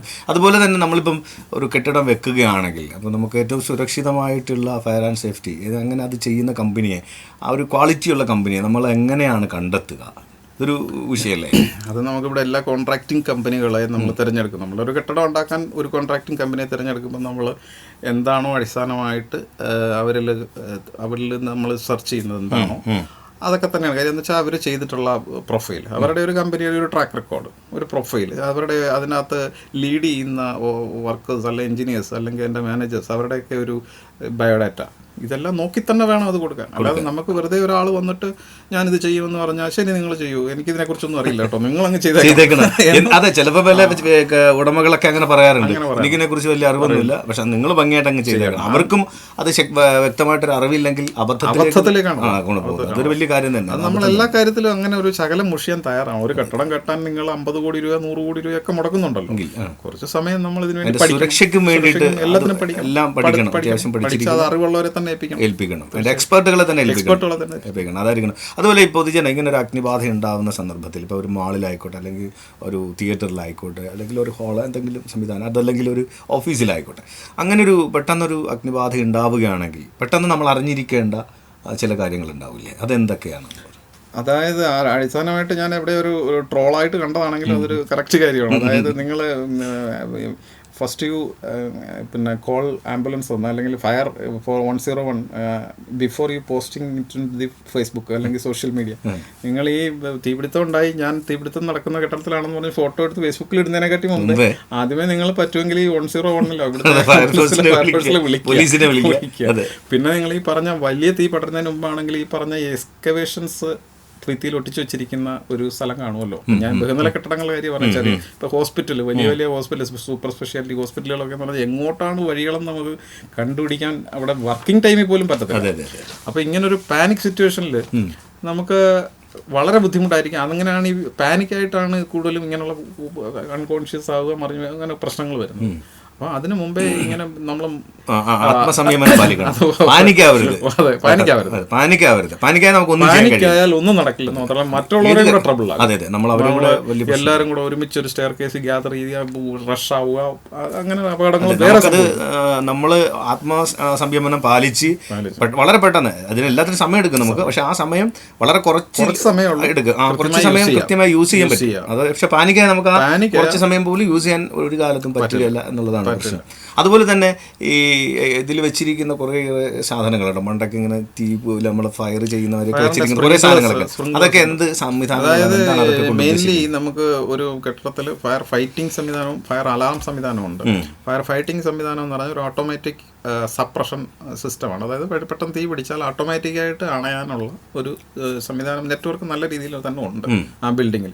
ഒരു പ്രഷറൈസ്ഡ് വാട്ടർ മിസ്റ്റ് സംവിധാനമാണത്. ഈ സ്പ്രിംഗ്ലർ എന്ന് പറയുന്ന സാധനത്തിൽ അതിനകത്തൊരു റെഡ് ബൾബ് നമുക്ക് കാണാൻ പറ്റും. അതിന് ടെമ്പറേച്ചർ കൂടുമ്പോൾ ആ ബൾബ് പൊട്ടും. അതിനകത്തുള്ള ഹൈ പ്രഷർ വാട്ടർ ഇതിനകത്ത് നമ്മൾ ഗാർഡനിലൊക്കെ വെള്ളം ചീറ്റുന്ന പോലെ വെള്ളം സ്പ്രെഡ് ചെയ്യും. അവിടെ ഉണ്ടാകുന്ന ഫയർ, അതായത് ഒരു 3 മീറ്റർ ഇടവിട്ട് ഈ സാധനം സ്പ്രിംഗ്ലർ എല്ലായിടത്തും നമ്മൾ നെറ്റ്വർക്ക് ചെയ്തിട്ടുണ്ടാവും. അതിനൊരു പമ്പ്, ഡെഡിക്കേറ്റഡ് പമ്പ് ഉണ്ട്, ഓട്ടോമേറ്റഡ് ആണ്. അതിനകത്ത് വാട്ടറിലെ പ്രഷർ കുറയുമ്പോൾ ഓട്ടോമാറ്റിക്കായിട്ട് പമ്പ് സ്റ്റാർട്ടാവും. പമ്പിൽ നിന്ന് പ്രഷർ ഇങ്ങനെ കൊടുത്തോണ്ടേയിരിക്കും. അപ്പോൾ ഈ പ്രഷർ ഒട്ടും കുറയാതെ ഈ വാട്ടർ ഇങ്ങനെ പോയിക്കൊണ്ട്. അപ്പോൾ അത് ഞാൻ പറഞ്ഞ ഈ വാട്ടർ ടാങ്ക് ഇപ്പോൾ 1,00,000 ലിറ്റർ കപ്പാസിറ്റി ഉള്ള വാട്ടർ ടാങ്ക് ആണെങ്കിൽ അത്രയും നേരം ഈ വാട്ടർ പമ്പ് ചെയ്ത് ഇത് സ്പ്രെഡ് ചെയ്ത് എല്ലാ ഫ്ലോറും ഇങ്ങനെ ടെമ്പറേച്ചർ കൂടുന്നിടത്തല്ല ഇത് പൊട്ടുമ്പോൾ ഈ വാട്ടർ സ്പ്രെഡ് ആവും. അപ്പോൾ ശരിക്കും അതിനുള്ള സംവിധാനങ്ങൾ നമുക്ക് ഇവിടെ കാണാൻ സാധിക്കുന്നുണ്ട്. നമുക്ക് സീലിംഗിൽ നോക്കിയാൽ പക്ഷേ ഇത് പരീക്ഷിക്കാൻ വേണ്ടി തീ പിടിപ്പിക്കാൻ പറ്റും. പരീക്ഷിക്കാൻ വേണ്ടി ഇവർ ടെസ്റ്റിംഗ് സമയത്ത് ഏതെങ്കിലും ഒരു ഫ്ലോറിൽ പൊട്ടിച്ച് നോക്കിയിട്ടാണ് ലൈസൻസ് കൊടുക്കുന്നത്. അല്ല, അതിന് എനിക്ക് ഒരു സംഭവം ഉണ്ട്. ഞാനൊരു ഒരു റേഡിയോ സ്ഥാപനത്തിൽ വർക്ക് ചെയ്തപ്പോൾ അവിടെ തുടക്ക ദിവസമായിരുന്നു. അപ്പോൾ ഗണപതി ഹോമം നടത്തി. ഭയങ്കരമായ പുക വന്നിട്ട് അലാറൊക്കെ അടിച്ച് സ്മോക്ക് ഡിറ്റക്ഷൻ സംവിധാനം, ഫയർ ഫൈറ്റിംഗ് കൂടാതെ അലാം സംവിധാനം അറിയാത്തവർ ചെയ്യുന്ന അത് നമ്മളിപ്പോൾ സമയം കഴിഞ്ഞ ചില ഹോട്ടലിൽ കയറി സിഗരറ്റ് വലിച്ചാൽ പോലും ചില റൂമുകളിൽ ഡിറ്റക്ഷൻ ഉണ്ടെങ്കിൽ അലാറം അടിക്കുന്നു മാത്രമല്ല കൃത്യമായിട്ട് അവരുടെ പാനലിൽ ഏത് റൂമിലാണെന്ന് അത് അഡ്രസ് ചെയ്യുകയും ചെയ്യും. അത് ലൊക്കേഷനൊക്കെ ഇട്ടിട്ടുണ്ട്. അങ്ങനെയുള്ള സംവിധാനങ്ങൾ എല്ലാം ഉണ്ട്. മാത്രമല്ല ഇത് രണ്ടുകൂടി ഇന്റർഫേസ് ചെയ്തിട്ടുണ്ട്. ഈ ഫയർ ഫൈറ്റിംഗ് സ്പ്രിംഗ്ലർ, ഈ പൊട്ടിത്തെറിക്കും എന്ന് പറയുന്ന സംവിധാനം, അതിനകത്ത് വാട്ടർ പൊട്ടിയാൽ വാട്ടർ ഇങ്ങനെ ഫ്ലോ നടക്കുമല്ലോ പൈപ്പിൽ. അതുവരെ ഐസൊലേറ്റഡ് ആയിട്ട് നിൽക്കുന്ന വാട്ടർ ഫ്ലോ വരുമ്പോൾ ആ ഫ്ലോ ഡിറ്റക്ട് ചെയ്തിട്ട് അലാമിലേക്ക് പോകും. അപ്പോൾ ഈ ബിൽഡിംഗ് മൊത്തം അലാം അടിക്കും. ആ ഫ്ലോ സ്വിച്ച് ഉണ്ട്. ആ ഫ്ലോ സ്വിച്ചിൽ നിന്ന് ഡിറ്റക്ഷനിലേക്ക് പോയിട്ട് അതെല്ലാം control panel analog addressable systems ആണ്. അതിനകത്ത് അപ്പം തന്നെ അലാം അടിക്കുകയും ബിൽഡിംഗ് മൊത്തം അലാം ഇത് ഉണ്ടാവുകയും അതിനകത്തുനിന്ന് അവർക്ക് അഡ്രസ്സ് ചെയ്യാനും പറ്റും എവിടെയാണ് ഫ്ലോ ഉണ്ടായത്. ഇപ്പം 3ാമത്തെ ഫ്ലോറിലാണ് ഫ്ലോ ഉണ്ട്. അപ്പോൾ 3ാമത്തെ ഫ്ലോറിലാണ് തീപിടുത്തം ഉണ്ടായതെന്ന് ഈ റിസപ്ഷനിൽ ഇരിക്കുന്ന പാനൽ നോക്കുന്ന ആൾ കൃത്യമായിട്ട് മനസ്സിലാവും. അപ്പം ശരിക്കും സംവിധാനങ്ങളൊക്കെ സക്സസ്ഫുൾ ആണ്. ഇത് വളരെയധികം സോഫിസ്റ്റിക്കേറ്റഡ് ആണ്. വളരെ നമ്മൾ മുന്നോട്ട് പോയ വേൾഡിനൊപ്പം തന്നെ വേൾഡ് മൊത്തം അമേരിക്കയുടെ ഒരു ഫയർ കോഡാണ് ഉപയോഗിക്കുന്നത്. ഏകദേശം 100ഓളം രാജ്യങ്ങളിൽ എനിക്ക് തോന്നുന്നു. പക്ഷേ ഇന്ത്യക്ക് സ്വന്തമായിട്ട് ഫയർ കോഡ് ഉണ്ട്. അതാണ് നാഷണൽ ബിൽഡിംഗ് കോഡിൽ പറഞ്ഞിരിക്കുന്നത്. അല്ല, നമ്മുടെ അത്തരത്തിലുള്ള ഒരു ഫയർ കോഡിലേക്ക് വരുമ്പോൾ, ഒരു ഫയർ സ്റ്റേഷനിലേക്ക് വരുമ്പോൾ നമ്മുടെ ഉപകരണ എക്യുപ്മെൻസുകളൊക്കെ പഴയ സാധനങ്ങളൊക്കെ തന്നെയല്ലേ? പുതുതായിട്ട് നമ്മൾ ആഡ് ചെയ്യപ്പെടുന്നുണ്ടോ? ഇല്ല, എല്ലാം ഇപ്പം ഇന്റർനാഷണൽ സ്റ്റാൻഡേർഡിലൊക്കെ ആയിക്കഴിഞ്ഞു. നമുക്ക് പണ്ടത്തെ മുമ്പേ പറഞ്ഞ ഫയർ ബക്കറ്റ് സംവിധാനം മാത്രമായിരുന്നല്ലോ എന്നുള്ളത്, തുപ്പാനാണെന്ന് വിചാരിക്കുന്നത്. അതിൽ നിന്നൊക്കെ ഒത്തിരി മുന്നോട്ട് പോയി. ഇപ്പോൾ ഈ പറഞ്ഞ അനലോഗ് അഡ്രസ്സബിൾ സിസ്റ്റം എന്നൊക്കെ പറയുന്നത് കംപ്ലീറ്റ് ഇവിടെ കൂടുതൽ ഇമ്പോർട്ടഡ് ആണ്. UK നിന്നും US നിന്നും ജപ്പാനിൽ നിന്നും ഒക്കെ ഇറക്കുന്ന സിസ്റ്റമാണ്. ഇവിടെ ബ്രാൻഡഡ് ആയിട്ട് പല ഹണിവെല്ലാം അങ്ങനെ പല ബ്രാൻഡുകൾ ഇവിടെ യൂസ് ചെയ്യുന്നുണ്ട്. ഇതെല്ലാം ഹൈലി എല്ലാ മൾട്ടിനാഷണൽ രാജ്യങ്ങളിൽ എല്ലായിടത്തും ഉപയോഗിക്കുന്ന ഒരു സംവിധാനം തന്നെ ഇവിടെ ഉപയോഗിക്കുന്നുണ്ട്. പിന്നെ കൂടിയതും കുറഞ്ഞതും ഒക്കെ ഉണ്ട്, അതുണ്ട്, വ്യത്യാസം ഉണ്ടാവും. വ്യത്യാസമുള്ളൂ. ആ ക്വാളിറ്റിയിൽ വ്യത്യാസം കാണിക്കും. അപ്പോൾ എന്തായാലും അത്തരത്തിലുള്ള ഒരു സംവിധാനങ്ങൾ ഉണ്ടോണ്ട് നമ്മുടെ നാട്ടിൽ അങ്ങനെ അഗ്നിബാധ ഉണ്ടാവാതിരിക്കട്ടെ നമ്മൾ ആഗ്രഹിക്കുന്നു, പ്രശ്നങ്ങൾ ഉണ്ടാവാതിരിക്കട്ടെ. ഈ ഇടക്കാലത്ത് ഫയർ ആൻഡ് സേഫ്റ്റി എന്ന് പറയുന്ന മേഖലയിലേക്ക് ഒരുപാട് തള്ളിക്കയറ്റം ഉണ്ടായിരുന്നു. വിദ്യാർത്ഥികളുടെ ഒക്കെ ഒരുപാട് സ്റ്റുഡൻസ് പഠിക്കാൻ താല്പര്യപ്പെടുകയാണ്. പിന്നീട് അതൊരു മങ്ങൽ പോലെ, അതായത് മാഞ്ഞു പോയതുപോലെ, ഒരു ശൂന്യതയായി പോയതുപോലെ. എന്തുകൊണ്ടാണ്? തൊഴിൽ സാധ്യതകൾ ഇല്ലാത്തത് കൊണ്ടാണോ, അതോ അതിനുള്ള ഒരു ആൾക്കാർക്ക് താല്പര്യം ഇല്ലാത്തതുകൊണ്ടാണ്? എന്താണ് തൊഴിൽ സാധ്യത? നല്ലതുപോലെ തൊഴിൽ സാധ്യത ഉള്ള മേഖലയാണ്. അതുപോലെ ഇതിന് ആവശ്യമായ തൊഴിലാളികളെ നല്ല ടെക്നീഷ്യൻസ് എന്ന് വേണം പറയാൻ. ടെക്നീഷ്യൻസിനെയോ എഞ്ചിനീയേഴ്സിനെയോ ശരിക്കും പറഞ്ഞാൽ അവൈലബിൾ അല്ല. ശരിക്കും വളരെ കുറച്ച് കൂടുതലും നമുക്ക് ഇവിടുന്ന് ആളെ കിട്ടുന്നുണ്ടെങ്കിൽ തന്നെ അത് ഗൾഫ് രാജ്യങ്ങളിൽ പോയി ജോലി ചെയ്തതിന് ശേഷം തിരിച്ചെത്തുന്ന പ്രവാസികളായിട്ടുള്ളവരെ പിന്നീട് എക്സ്പെർട്ടായിട്ട് കിട്ടും. ഇവിടെ ഉള്ളവർ അത്ര എക്സ്പെർട്ടൈസ് കിട്ടുന്നില്ല.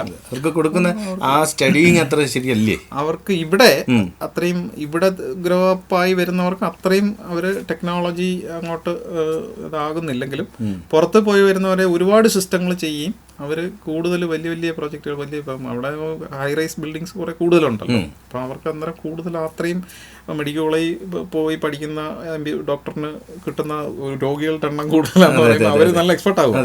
അതുപോലെയാണ് അവിടെയും. അവിടെ അതുപോലെ അടിക്കടി ഇൻസിഡൻസ് ഇതുപോലെ ഉണ്ടാവും. അവരന്നേരം കൂടുതൽ അതിനകത്ത് വിജിലന്റ് ആയിട്ടുള്ള ഓഫീസേഴ്സിന്റെ ഇടയ്ക്ക് വർക്ക് ചെയ്യുന്നു. അങ്ങനെ അവർ കൂടുതൽ എക്സ്പെർട്ടൈസ് നേടുന്നു. ഇവിടെ അത്രയും ആയിട്ടില്ല എങ്കിലും പുറത്തുനിന്ന് വരുന്നവരെ ഉപയോഗിച്ചാണ് ഇവിടെ കൂടുതലും കമ്പനികൾ വർക്ക് ചെയ്ത് പോകുന്നത്. അപ്പം ഇതിൻ്റെ ഒരു തൊഴിൽ സാധ്യത അത് എത്രത്തോളം? ഒരുപാട് ആൾക്കാരെ വേണം ഈ മേഖലയ്ക്ക്. ഫയർ ഇൻഡസ്ട്രി എന്ന് പറയുന്നത് ഒരു വലിയ മേഖലയാണ്, കാണാതെ കിടക്കുന്ന ഒരു മേഖലയെന്ന് വേണമെങ്കിൽ പറയാം. അധികം ഇതിനകത്ത് ഇൻഡസ്ട്രി പ്രൊഡക്ഷൻ സൈഡാണെങ്കിൽ കൂടുതലും നോർത്ത് ഇന്ത്യ, ഗുജറാത്ത് അങ്ങനെയുള്ള സ്ഥലങ്ങളിലാണ്, മഹാരാഷ്ട്ര തൊട്ടങ്ങോട്ടാണ്. പക്ഷേ അതിൻ്റെ ഉപഭോക്താക്കൾ ഇവിടെ കേരളത്തിൽ ഇത്രയും കമ്പനികൾ റൺ ചെയ്യുന്നുണ്ട്. ഇതിനകത്ത് എക്സ്പേർട്സ് എന്ന് പറഞ്ഞാൽ പൂർണ്ണമായിട്ടും ടെക്നിക്കൽ സ്റ്റാഫാണ് വേണ്ടത്. എൻജിനീയേഴ്സ് വേണം, മെക്കാനിക്കൽ എൻജിനീയേഴ്സ് വേണം, ഇലക്ട്രിക്കൽ എൻജിനീയേഴ്സ് വേണം, ബിടെക് കഴിഞ്ഞവർ, അങ്ങനെയുള്ള ഇലക്ട്രോണിക്സ് ആൻഡ് ഇലക്ട്രിക്കൽ കമ്മ്യൂണിക്കേഷൻസ് ഇവരെല്ലാം ആവശ്യമാണ്. ഇൻസ്ട്രുമെൻറ്റേഷൻ. ഇതുകൂടാതെ അതിൻ്റെ താഴോട്ട് വന്നു കഴിഞ്ഞാൽ 3 ഇയർ പോളിടെക്നിക് ഡിപ്ലോമ ഹോൾഡേഴ്സൊക്കെ ഉണ്ടാവും. അവരൊക്കെ ഇതിനകത്ത് വളരെ അസറ്റാണ്. ഈ ഒരു മേഖലകൾക്കൊക്കെ പെട്ടെന്ന് ഒരുപാട് ഗ്രാസ്പ് ചെയ്യാൻ പറ്റുന്ന ഒരു ടെക്നോളജിയാണ്. അപ്പോൾ അവർ അതിൻ്റെ ഒരു സൂപ്പർവിഷൻ സൈഡിൽ വരും. പിന്നെ ഇതിൻ്റെ വർക്കിംഗ് സൈഡ് മുഴുവൻ വേണ്ടത് ITI ഹോൾഡേഴ്സ്, മെക്കാനിക്ക് അല്ലെങ്കിൽ ഇലക്ട്രീഷ്യൻ, പ്ലംബേഴ്സ്, ഇങ്ങനെയൊക്കെ ഉള്ളവരുടെ ഒരു മൊത്തത്തിലുള്ളൊരു കോമ്പിനേഷനാണ് ഈ വർക്ക് ഫുള്ളായിട്ട് എക്സിക്യൂട്ട് ചെയ്യാൻ വേണ്ടത്. ഇത് ഗൾഫ് കൺട്രീസിലാണെങ്കിൽ ഈ ഒരു കമ്പനിക്ക് ലൈസൻസ് കിട്ടണമെങ്കിൽ തന്നെ ഇത്ര എഞ്ചിനീയേഴ്സ് വേണം, അവരെ ടെസ്റ്റ് എഴുതി പാസ്സാവണം. രണ്ടാമത് ഡിപ്ലോമ ഹോൾഡേഴ്സ് ഇത്ര വേണം. അങ്ങനെ ഒരു ക്രൈറ്റീരിയ ഉണ്ട്. അത് ABC എന്ന് പറഞ്ഞ കാറ്റഗറി. ആ ഇപ്പം 6 എഞ്ചിനീയേഴ്സ് ഉണ്ടെങ്കിൽ A ക്ലാസ് ലൈസൻസ് ഉള്ള കമ്പനിയാവും. അങ്ങനെ 3 ഡിപ്ലോമ ഹോൾഡേഴ്സ് വേണം, പിന്നെ 12 ITI ഹോൾഡേഴ്സ് വേണം. ഇങ്ങനെയാണെങ്കിൽ കമ്പനി ഫോം കിട്ടി ലൈസൻസ് കിട്ടുള്ളൂ. അപ്പോൾ അതിനെ കൃത്യമായിട്ട് ഒരു കാറ്റഗറൈസ് ചെയ്ത് വെച്ചിട്ടുണ്ട്. അതിനനുസരിച്ച് ചെയ്യുമ്പോൾ നല്ല ക്വാളിറ്റിയുള്ള അല്ലെങ്കിൽ നല്ല എക്സ്പേർട്ട് ആയിട്ടുള്ള സ്റ്റാഫുകളുള്ള എക്സാം പാസ്സാവും. അവിടെ എക്സാം പാസ്സാവും. ഞാൻ എക്സാം പാസ്സായിട്ടുള്ള ആളാണ്. ദുബായിലും റാസൽ ഖൈമയിലും അബുദാബിയിലും ഒക്കെ എക്സാം എഴുതി പാസ്സായി. അതിന്റെ കാർഡ്, എഞ്ചിനീയർ കാർഡൊക്കെ പ്രൊവൈഡ് ചെയ്യും. നമ്മളിപ്പം ഇവിടെ വലിയ കെട്ടിടങ്ങൾ വെക്കുമ്പോൾ ഇത്തരത്തിലുള്ള സുരക്ഷാ സംവിധാനങ്ങളുണ്ടെന്ന് നേരത്തെ പ്രമോട്ടം പറഞ്ഞു. കറക്റ്റായിട്ട് എല്ലാ ഇടങ്ങളിലും അത്തരത്തിലുള്ള സംവിധാനങ്ങളുണ്ട്. കാര്യം അതെല്ലാം നോക്കിയിട്ടാണ് നമ്മളിപ്പോൾ കെട്ടിടത്തിന് ലൈസൻസ് കൊടുക്കല്. എല്ലാം മുനിസിപ്പാലിറ്റിയും പഞ്ചായത്തും എല്ലാവരും നോക്കുന്നത്. അതുപോലെ തന്നെ വീടുകളുണ്ട്. ഇപ്പം അത്യാവശ്യം നല്ല വീടുകളും 2 നില 3 നില ഒരുപാട് വലിയ സ്ക്വയർ ഫീറ്റുകളുള്ള വലിയ കെട്ടിടങ്ങൾ തന്നെയാണ് വെക്കുന്നത്. അത്തരം വീടുകളിൽ ഇത്തരത്തിലുള്ള സംവിധാനങ്ങളുടെ ആവശ്യകത എത്രത്തോളം വലുതാണ്? വീടുകളിൽ ഇവിടുത്തെ നിയമത്തിൽ അത് മാൻഡേറ്ററി അല്ല. ഇവിടെ നമുക്ക് പറഞ്ഞിരിക്കുന്നത് കൊമേഴ്സ്യൽ ബിൽഡിങ്ങുകളാണെങ്കിൽ 15 മീറ്റർ ആൻഡ് അബവ്, 15 മീറ്ററിൽ അധികം, 15 അല്ലെങ്കിൽ അതിൽ താഴെ ആണെങ്കിൽ തന്നെ സ്ക്വയർ ഫീറ്റ് കൂടുതലുള്ള മെർക്കൻഡൈൽ ബിൽഡിംഗ്, അതായത് ഷോപ്പുകൾക്കാണ് മെർക്കൻഡൈൽ, ഷോപ്പുകൾ, ഓഫീസസ് അങ്ങനെ നടത്തുന്നതിൻ്റെ. അങ്ങനെ ഈ നമ്മളെ ഈ വീടുകൾ, ഡൊമസ്റ്റിക് അങ്ങനെ ഒരു റെസിഡൻഷ്യൽ പ്രോപ്പർട്ടിക്ക് ഇതിനകത്ത് നിയമത്തിലൊന്നും പറഞ്ഞിട്ടില്ല. അവരവരുടെ സേഫ്റ്റിക്ക് വേണ്ടി ഇപ്പം നമുക്ക് കിച്ചണിൽ ഒരു കാർബൺ ഡയോക്സൈഡിന്റെ ഒരു എക്സ്റ്റിംഗ്വിഷർ കൊണ്ട് വയ്ക്കുകയോ അല്ലെങ്കിൽ വലിയ കിച്ചണൊക്കെ ആണെങ്കിൽ കിച്ചൺ സപ്രഷൻ സിസ്റ്റം ഒക്കെ ഉണ്ട്. ഗ്യാസ് പെട്ടെന്ന് ഇതായി കഴിഞ്ഞാലും അത് ഓട്ടോമാറ്റിക് ആയിട്ട് അണയ്ക്കുന്ന സംവിധാനം. ഗ്യാസ് പുറത്താ വെക്കുന്നെങ്കിൽ സ്റ്റൗ അകത്തല്ലേ വെച്ചത്, സ്റ്റൗ ആണ് പൊട്ടിത്തെറിക്കുന്നത്. ഗ്യാസ് പുറത്ത് വെക്കുന്നവരോട് എനിക്ക് പറയാനുള്ളത്, ആ ഗ്യാസ് വെക്കുന്നതിന് സെപ്പറേറ്റ് ഒരു സേഫ്റ്റി ഉണ്ടാക്കണം. ഇല്ലെങ്കിൽ പുറത്തുനിന്ന് ഒരാൾക്ക് അത് ഓപ്പറേറ്റ് ചെയ്തിട്ട് നിങ്ങളെ നശിപ്പിക്കാനുള്ള സാധ്യതയുണ്ട്. അത് വളരെ സാധ്യതയായിരിക്കും. നല്ല ആംഗിളറൊക്കെ ഇട്ട് നല്ല സെറ്റപ്പ് ആയിട്ട് തന്നെ സുരക്ഷിതമായിട്ട് വെക്കണം. വെറുതെ വെക്കരുത്. ചില വീടുകളിൽ പുറത്ത് നമുക്ക് വെറുതെ വെച്ചിരിക്കുന്ന കാണാൻ സാധിക്കും. ഒരു കള്ളൻ എത്തിക്കഴിഞ്ഞാൽ അയാൾക്ക് അത് വളരെ ഈസി ആയിട്ട് ഓപ്പറേറ്റ് ചെയ്യാൻ സാധിക്കും. ബോംബാണ്. അതെ, നമ്മളൊരു ബോംബ് എടുത്ത് അവന്റെ കൈ കൊടുത്ത അവസ്ഥയായി പോയി. നമ്മളെ ജീവൻ രക്ഷിക്കാൻ വേണ്ടി എടുത്ത് പുറത്ത് വെക്കുന്നു. പക്ഷെ അത് ഇതുപോലെയുള്ള അശ്രദ്ധപരമായ ചില കാര്യങ്ങൾ നമുക്ക് വളരെ അപകടം ഉണ്ടാക്കാനുള്ള നമ്മുടെ സമീപനം ഞാൻ അടക്കമുള്ളവര് മാറ്റി എല്ലാ കാര്യത്തിലും. ഇപ്പൊ എനിക്ക് ഈ മേഖലയിൽ നിൽക്കുമ്പോൾ എനിക്ക് അതിനെക്കുറിച്ച് കുറച്ച് ഇതുണ്ട്. പക്ഷെ ഇതല്ലാത്ത മേഖലകളെ കുറിച്ച് എനിക്കും ആവശ്യമായ ജാഗ്രത എനിക്കും ഇല്ല. അത് നമ്മുടെ മലയാളികളുടെ ഒരു ബ്ലഡിലുള്ള ഒരു കുഴപ്പമാണ്. നമുക്ക് എല്ലാം അറിയാം, ബുദ്ധിമാന്മാരാണ് എന്നൊക്കെ നമ്മൾ സ്വയം അങ്ങ് ഡിക്ലെയർ ചെയ്തിരിക്കും. അതെന്റെ കുഴപ്പങ്ങളുണ്ട്, അതാണ് എന്റെ പ്രശ്നം. അപ്പോൾ എന്തായാലും ഇനിയൊരു അഗ്നിബാധയൊക്കെ ഉണ്ടാവാതിരിക്കട്ടെ. ഉണ്ടാവുമ്പോഴൊക്കെ നമ്മൾ ചെയ്യേണ്ടുന്ന കുറച്ച് കാര്യങ്ങൾ, ഓർത്തിരിക്കേണ്ട കാര്യങ്ങൾ, കെട്ടിടങ്ങൾ വെക്കുമ്പോൾ പാലിക്കേണ്ട ഫയർ ആൻഡ് സേഫ്റ്റി നിയമങ്ങൾ, നിയന്ത്രണങ്ങൾ, അതിനുവേണ്ട അനുബന്ധ ഘടകങ്ങൾ, അതൊക്കെയാണ് നമ്മളിന്ന് ഇപ്പോൾ സംസാരിച്ചത്. അപ്പം പൊതുവിൽ നമ്മുടെ എല്ലാവരോടും, ഇത് നമ്മളെ കാണുന്നവരോട് പെട്ടെന്നൊരു തീപിടുത്തം ഉണ്ടായാൽ അതിൽ ചെയ്യേണ്ടുന്ന ചില കാര്യങ്ങൾ, എന്തെങ്കിലും കാര്യങ്ങളൊക്കെ അറിയാമല്ലോ, അതൊന്ന് പറയാൻ പറ്റുമോ? പെട്ടെന്ന് നിങ്ങളൊരു ഹൈ റൈസ് ബിൽഡിംഗ്, ഒരു വലിയ ബഹുനില കെട്ടിടത്തിലാണെങ്കിൽ തീർച്ചയായും ഞാൻ ആദ്യം പറഞ്ഞതിനോട് പെട്ടെന്ന് പാനിക്കാവാതിരിക്കുക അടിസ്ഥാനമായിട്ട്. പിന്നെ നമുക്ക് അതിൻ്റെ എക്സിറ്റ് റൂട്ട് ഏതാണെന്ന് ആദ്യം കണ്ടുപിടിക്കാൻ ശ്രമിക്കുക. എല്ലാ കോറിഡോറിലും നിങ്ങളൊരു ലിഫ്റ്റ് ഇരിക്കുന്ന ഒരു വരാന്തയ്ക്കാണ് ലിഫ്റ്റ് ലോബി എന്ന് പറയുന്നത്. ആ ലിഫ്റ്റ് ലോബിയിൽ വന്നു കഴിഞ്ഞാൽ നിങ്ങൾക്ക് എക്സിറ്റ് സൈനേജ് ഒരു LED ലൈറ്റിൽ കത്തിച്ച് കിടപ്പുന്നുണ്ടാവും. എക്സിറ്റ് എന്ന് കാണിക്കുന്നിടത്തോട്ട് തന്നെ പോവുക. ആ എക്സിറ്റ് കാണിക്കുന്നത് ഒരു എക്സിറ്റ് സ്റ്റെയർ കേസിലേക്കാണ്. അത് ഇതിനു വേണ്ടി ഡിസൈൻ ചെയ്തിരിക്കുന്നതാണ്. ഫയർ ഉണ്ടായാൽ രക്ഷപ്പെടാൻ വേണ്ടി ഉണ്ടാക്കിയിരിക്കുന്നതാണ്. ആ എക്സിറ്റ് സ്റ്റെയർ കേസ് വഴി വളരെ സമചിത്തതയോടെ പുറത്തേക്ക് ഇറങ്ങിയാൽ കൃത്യമായിട്ട് ആ സ്റ്റെയർ കേസ് ചെല്ലുന്നത് ഒരു അസംബ്ലി പോയിന്റ്, ഒരു രക്ഷപ്പെടുത്താൻ വേണ്ടിയുള്ള ഒരു റെസ്ക്യൂ പോയിന്റിലേക്ക് ആയിരിക്കും. അങ്ങനെയാണ് അതിൻ്റെ ആർക്കിടെക്ട്സ് എല്ലാ കെട്ടിടങ്ങളും നിർമ്മിച്ചിരിക്കുന്നതും ലൈസൻസ് കൊടുത്തിരിക്കുന്നതും. അപ്പോൾ അതൊരു പ്രധാന ഘടകമാണ്. പിന്നെ ലിഫ്റ്റ് മിക്കവാറും തീപിടുത്തം ഉണ്ടാകുമ്പോൾ ഓട്ടോമാറ്റിക്കായിട്ട് സ്റ്റോപ്പ് ആവാനുള്ള സാധ്യതയുണ്ട്. അപ്പം ലിഫ്റ്റ് കഴിവതും ഒഴിവാക്കുക. ലിഫ്റ്റ് വന്നാൽ തന്നെയും ആ ലിഫ്റ്റ് ഓട്ടോമാറ്റിക്കായിട്ട് ഗ്രൗണ്ട് ഫ്ലോറിൽ വന്ന് അത് ഓപ്പണായി അതിൻ്റെ പ്രവർത്തനം നിലയ്ക്കാൻ വേണ്ടിയുള്ള സോഫ്റ്റ്വെയർ ആണ് അത് ചെയ്തിരിക്കുന്നത്. തീപിടുത്തം ഡിറ്റക്ട് ചെയ്ത് കഴിഞ്ഞാൽ ഓട്ടോമാറ്റിക്കായിട്ട് അങ്ങനെയാണ് ചെയ്യുന്നത്. അപ്പം ലിഫ്റ്റിന് വേണ്ടി റഷ് ചെയ്യാതിരിക്കുക, ലിഫ്റ്റിന് വേണ്ടി വെയിറ്റ് ചെയ്യാതിരിക്കുക. താഴോട്ട് പോയ സാധനം ഇപ്പോൾ വരുമെന്ന് പറഞ്ഞാൽ അവിടെ നിൽക്കില്ല, വരില്ല. അത് അവിടെ പോയി ഗ്രൗണ്ട് ഫ്ലോറിൽ സ്റ്റക്കാവും. അപ്പോൾ നിങ്ങൾ എക്സിറ്റ് സ്റ്റെയർ കേസ് വഴി മാത്രമേ രക്ഷപ്പെടാൻ പറ്റൂ. അതിനുള്ള റൂട്ട് ആദ്യമേ നോക്കുക. സമാധാനപരമായിട്ട് ആ സ്റ്റെയർ കേസിൽ കൂടെ പോകും. മിക്കവാറും ഹൈ റൈസ് ബിൽഡിങ്ങിലെല്ലാം ഈ സ്റ്റെയർ കേസിൽ പുക വരാതിരിക്കാനുള്ള സംവിധാനം ചെയ്തിട്ടുണ്ടാവും. അത് നിയമപരമായ ബാധ്യതയാണ്. അപ്പം അവിടെ പ്രഷറൈസേഷൻ സിസ്റ്റം അല്ലെങ്കിൽ സ്മോക്ക് എക്സ്ട്രാക്ഷൻ യൂണിറ്റുകളുണ്ട്, വലിയ ഫാനുണ്ട്. അത് ഈ സ്മോക്ക് വന്നു കഴിഞ്ഞാൽ തന്നെ പിടിച്ച് പുറത്ത് കളയും. അപ്പം നമുക്ക് ശ്വാസം മുട്ടലോ ഇതിൻ്റെ കാർബൺ മോണോക്സൈഡ് ശ്വസിച്ചുള്ള ബുദ്ധിമുട്ടുകളോ ഉണ്ടാവാതെ പുറത്ത് ഈസി ആയിട്ട് പോകാൻ പറ്റും. അപ്പോൾ ഇത് തന്നെയാണ് മെയിനായിട്ട് ശ്രദ്ധിക്കേണ്ട കാര്യം. വളരെ സന്തോഷം ഇത്തരം നല്ല അറിവുകളും കാര്യങ്ങളും നമ്മുടെ പ്രേക്ഷകരുമായിട്ട് പങ്കുവച്ചതിൽ. തീർച്ചയായും ഇത്തരം കാര്യങ്ങൾ ഓർത്തു വെക്കുക. ഒന്നും സംഭവിക്കാതിരിക്കാനാണ് നമ്മളെപ്പോഴും പ്രാർത്ഥിക്കുന്നത്. സംഭവിച്ചു പോയാൽ ഇതുപോലെയുള്ള സന്ദർഭങ്ങളിൽ ഇത്തരം ചില കാര്യങ്ങളൊക്കെ ഓർത്തു വെച്ച് സ്വയം രക്ഷപ്പെടാൻ ശ്രമിക്കുക. ഒപ്പം മറ്റുള്ളവരെയും രക്ഷപ്പെടുത്താൻ ശ്രമിക്കുക.